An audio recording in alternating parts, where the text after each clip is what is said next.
mapagpalang araw po mga kalingap. Ayan, to this video po ay nandito tayo sa kulungan ng baboy. So ayan, nagpakain tayo ng hapunan. At ngayon po pagkatapos natin magpakain ng hapunan at magpalinis ng kulungan ay mamimitas tayo ng sigarilyas. O tingnan nyo po yung ating sigarilyas, grabe. Parang kailan lang po ito pero napakadaming bunga. Lalo na ito. Ayan po. Ang lalaki. Ang lalaki ng bunga ng sigarilyas. Oh, ayan o, isang... Hindi ko alam kung paano ko siya sasungkitin na lang natin siya. Tapos ito, na siya dito, nagtawid na siya dito sa ng kapitbahay. Bakod. So yan.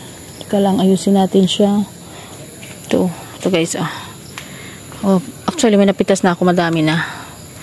Inano ko lang to para meron tayong video. Ayan po, meron na tayo dito. Meron ako dito mga napitas. Wait lang. At pipitasin pa natin ito na dami. Fresh na fresh ang mga sigarilyas natin. Ayun o, sa kabila. Kunin natin sa kabilang bakod. Dakutin natin siya. Kasi bibihira po ang tao dyan sa kabila niya. Kaya sayang naman kung tatanda yung mga sigarilyas.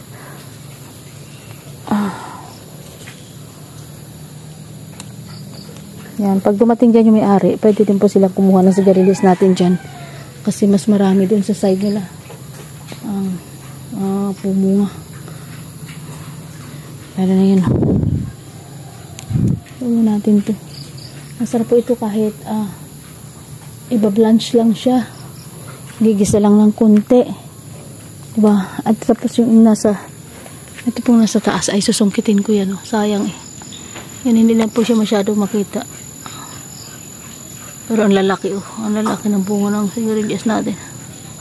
Ang sipag pati bunga Hindi masyado makita po pero mamaya po pagka napitas ko na yung papakita ko sa inyo.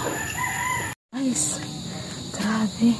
Hindi ko napitas lahat. Bukas na lang po ulit ng umaga.